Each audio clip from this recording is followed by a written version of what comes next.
When I married Sarah, I thought I had found my life partner. She was strong, ambitious, and brilliant, a woman who had built her company from scratch. I admired her drive so much that I left my own small tech startup to join her empire. I became the man behind the curtain, the one who developed systems, wrote codes, and protected the foundation of her million-dollar company. She was the face of success, and I was the invisible architect. But things started to change when Sarah became distant. At first, I thought it was just the stress of work, but then came the late nights, the business trips, and the secretive phone calls. I ignored the signs, convincing myself it was all in my head. After all, she was my wife and my boss. Betrayal was the last thing I expected. One morning, she called me into her office, not as a wife but as a CEO.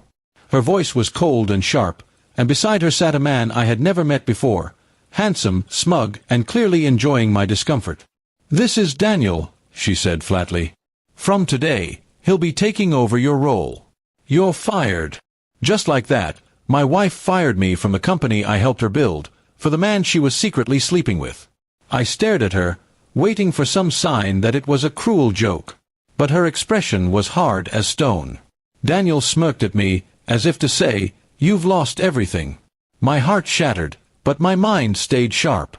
I didn't beg, didn't protest. I simply stood, nodded, and left quietly. They thought they had won. They didn't know the seed I had planted years ago. In the early days of building her company, Sarah had trusted me completely with the tech infrastructure. I had designed the core system, the one her entire empire rested upon. And in that system, hidden deep within the code, was something I called the Phoenix Protocol, a dormant program that only I knew about.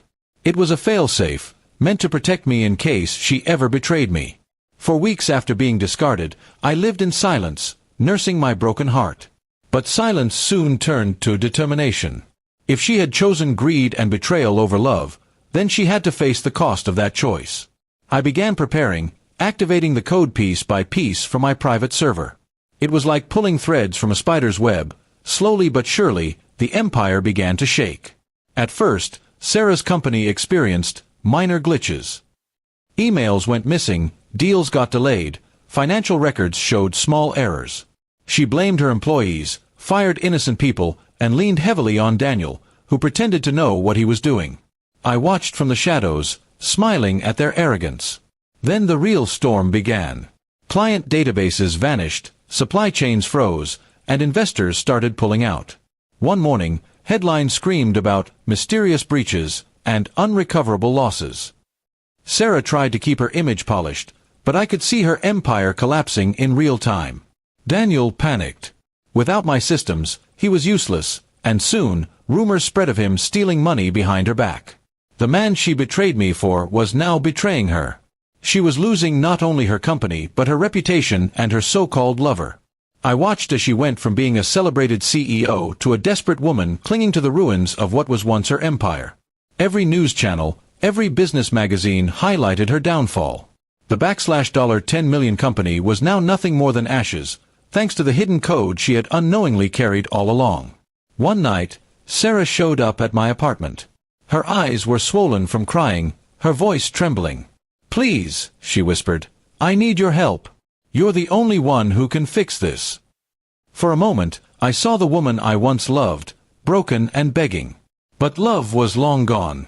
I looked her in the eye and said, "You fired me for your boyfriend, Sarah. Now you can ask him to save you."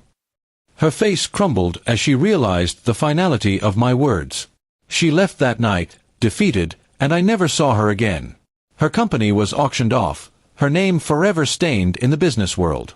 Daniel disappeared with what little money was left, leaving her with nothing. As for me, I built something new from the ground up, a company under my own name this time. And unlike Sarah, I valued loyalty, trust, and respect. The Phoenix Protocol had done its job, and I rose from the ashes, stronger, wiser, and free. In the end, Sarah lost everything because she betrayed the one person who truly had her back. And I gained everything because I refused to let betrayal define me. Her empire fell, but mine was just beginning.